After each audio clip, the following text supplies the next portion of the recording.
Definisi aljabar Boolean dan fungsinya. Dalam matematika dan ilmu komputer, aljabar Boolean adalah struktur aljabar yang mencakup intisari operasi logika AND, OR, NOR, dan NAND, dan juga teori himpunan untuk operasi union, interaksi, dan komplement. Boolean pada dasarnya merupakan tipe data yang hanya terdiri dari dua nilai, yaitu benar dan salah atau tinggi dan rendah, yang biasanya dilambangkan dengan angka 1 dan 0 pada gerbang logika atau bahasa pemrograman komputer. Contoh pengaplikasian aljabar Boolean dalam kehidupan sehari-hari, yaitu jaringan pensaklar. Saklar adalah objek yang mempunyai dua buah keadaan, yaitu buka dan tutup. Kita asosiasikan setiap peubah dalam fungsi Boolean sebagai gerbang di dalam sebuah saluran yang dialiri listrik, air, gas, informasi atau benda lain yang mengalir secara fisik. Gerbang ini dapat berupa keran di dalam pipa hidrolik, transistor, atau dioda dalam rangkaian listrik, atau sembarang alat lain yang dapat melewatkan atau menghambat listrik. Fungsi aljabar Boolean. Fungsi Boolean adalah ekspresi yang dibentuk dari variabel atau peubah Boolean melalui operasi penjumlahan, perkalian, atau komplement untuk menyatakan keluaran yang diinginkan. Ketiga operasi yang digunakan dalam fungsi Boolean sering disebut juga operasi logika. Fungsi Boolean dapat dinyatakan ke dalam bentuk tabel kebenaran. Tabel kebenaran adalah tabel yang menunjukkan respon atau keluaran dari fungsi Boolean terhadap semua kombinasi masukan yang dimungkinkan. Yang perlu diperhatikan dalam membuat tabel kebenaran adalah urutan kombinasi masukan. Contohnya adalah sebagai berikut.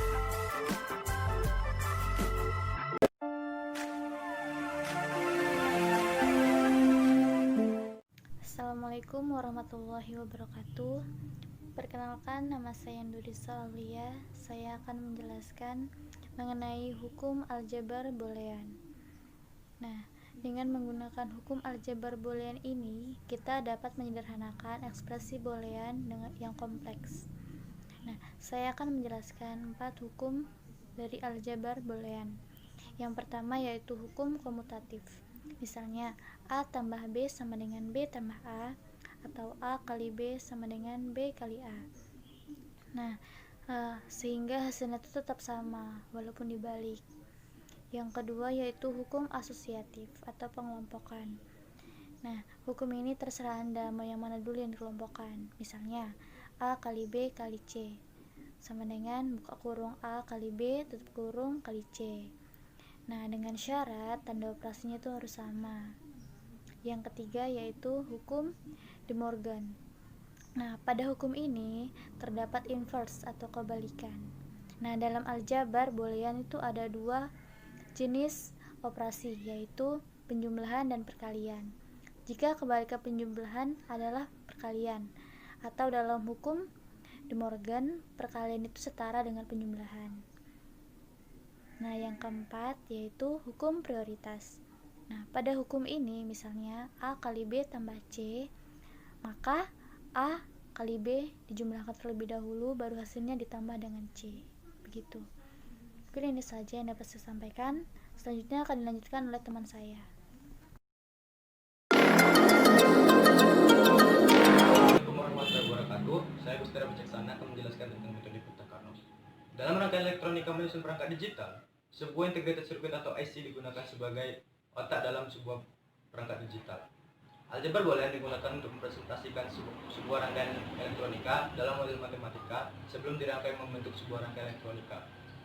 Saya akan menjelaskan metode Buta-Carnot yang digunakan untuk menyederhanakan fungsi aljabar Boolean supaya dapat membuat rangkaian elektronika yang efisien dalam penggunaan integrated circuit. Sebelum melakukan penyederhanaan dengan metode Buta-Carnot, kita harus mengenal dulu apa itu minterm, maxterm, SOP, dan POS. Minterm adalah perkalian atau pemberian logika n kepada beberapa variabel yang ditampilkan sekali. Fungsi yang menggunakan minterm yang dijumlahkan atau diberikan logika OR biasa disebut dengan rangkaian SOP. Sedangkan maxterm merupakan penjumlahan atau pemberian logika OR kepada beberapa variabel yang ditampilkan sekali. Fungsi yang menggunakan maxterm yang dikalikan atau diberikan logika n biasa disebut dengan POS. Baiklah, kita masuk ke dalam contoh soal, yaitu Y sama dengan ABC not ditambah ABC ditambah AB not C ditambah AB not C not. Nah, di sini kita sudah punya tabel kebenaran. Yang pertama dilambangkan oleh M0, 1, M2, M3, 4 sampai dengan M7. Nah, di sini dah seperti ini tabelnya ya. M0, M1, M2, M3-nya di sini, M4, M5, M6-nya di sini, M7-nya di sini. Kenapa dia tidak berurut? Sebab yang ini kita lambangkan dengan not. Not itu dia dilambangkan dengan angka 0 ya. Misalnya A not atau B not. Nah, ini dia 0. Karena yang ada notnya itu atau aksennya dia dilambangkan dengan 0. Jadi misalnya ini 0, A0 ini sama dengan A not. Yang ini A. Nah, ini B not, C not. Ini B not, C. Yang ini C, yang ini B, C, yang ini B, yang ini C not. Mengapa dia enggak 01 terus langsung 10 baru yang terakhir 11? Karena dia memang kaidah dari peta Karnoffnya kayak gitu. Dia pengubahnya dia tidak boleh langsung berubah 2. Apabila 1 0-nya di sini, maka dia kan pengubahnya menjadi 2. Yang diubah dia jadi 2, yaitu 0 jadi 1 dan 1 jadi 0. Dia tidak boleh kayak gitu. Dari peta Karnoff itu dia misalnya nih 0 0 0 1 yang diubah cuma 0 sama 1. 0 1 jadi 1 1 yang diubah dia cuma 1. Nah, baru masukkan 1 0 yang diubah cuma 1. Dia nggak boleh pengubahnya diubah langsung jadi 2. Oke? Kita masuk A, B, C not. A, B, C not kayak gitu. Kita masuk A, ini A-nya. B biasa ya 1 dan C not nih dah. Di sini kita taruh 1. Kemudian A, B, C. A biasa lagi. BC-nya biasa juga, yaitu yang ketiga ya. Ini dia 1. Kok yang ketiga, yang ketujuh. Maaf, yang ketujuh. Yang ketiga A, B not C, yaitu A biasa lagi, B not C. Itu di sini dia yang kelima. Terus yang terakhir A biasa, B not C not. A biasa, B not C not di sini dah. M4. Sudah kita temukan ya pengeluarannya, yaitu M4 yang sama dengan 1, M5 1, M6 M7 juga 1. Nah, jadi sisanya kita tulis dengan 0.